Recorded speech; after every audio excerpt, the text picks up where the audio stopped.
The story of Clive Barker's Jericho is pretty much God created his first failed being called the Firstborn.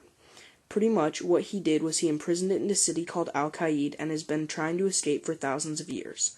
Well, once again it's trying to escape, and like all the other times it's tried, it's engulfing part of the world with it.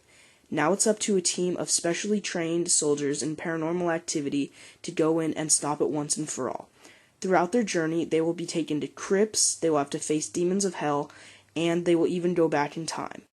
Overall, I thought that the story was really gripping. It really kept me on the edge of my seat. I mean, it was Clive Barker. And overall, I just thought it was a fantastic story, and I definitely wanted to see it through to the end. So the sound in Clive Barker's Jericho I thought was pretty decent. All the guns, and there are about 5 or 6, all have a very unique style of sound and are all very nice to listen to. The fire in the game wasn't the best in my opinion, and the explosions, they sounded okay, but I thought that they could have sounded better. But as far as the voice acting go, I thought that they were right on. All the voices were good, they were unique, and really gave each character their own personality and really brought them to life. Now, this game was made a couple years ago, so as far as graphics go, they definitely aren't top of the line as what you would see now. But they definitely weren't terrible for the time.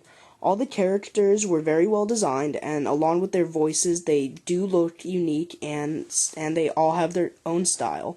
I definitely thought that the environment itself was really bland and really hard to look at after a while, and I definitely wish they had more of a variety, because after a while you find that pretty much all the environments look the same, feel the same, and react the same to how you use them. So besides the environments, I thought that the graphics were pretty decent. They definitely aren't as good as a lot of the games out there now, but they definitely weren't bad for the time. Now, to be honest, unfortunately, this is probably the game's weakest point for me. I did not like the gameplay that much. It's pretty much just a normal strategized first-person shooter with a bit of a twist, but I don't think that twist really helps it that much. Pretty much, this is also part of the story.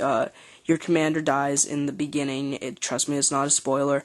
And you are able to enter any of your teammates' bodies. So pretty much throughout the game, you can use any of, I think there's 6 members of Jericho. And in theory, that would sound like it would be a lot of fun, but in fact, it's actually quite annoying, because you find that a lot of the time in the game, you're constantly being shot down, constantly dying, constantly switching to another body, and I don't know, I just personally didn't like that. Also, I didn't think that all the special moves were that different. I thought that they were pretty cool, and they fit the characters, but they just weren't that creative, and you could mostly tell that that's what they were gonna do. But, I mean, the shooting was good, the guns were cool, but besides that, I would just have to say it's another normal first-person shooter, and another thing that kinda disappointed me was I didn't think it was scary at all, and it is a huge horror game. So, overall, I'm gonna have to say the gameplay was pretty disappointing, but it did have a few good things to it.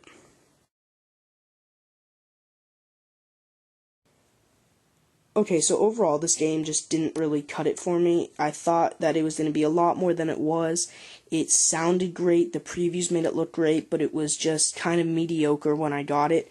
So overall, if I had to tell you guys to either pick it up or rent it, I would actually tell you to pick it up, and the only reason I would say that was because there were some good things. It is a good first-person shooter. It is kind of fun, but, you know, it's not that long.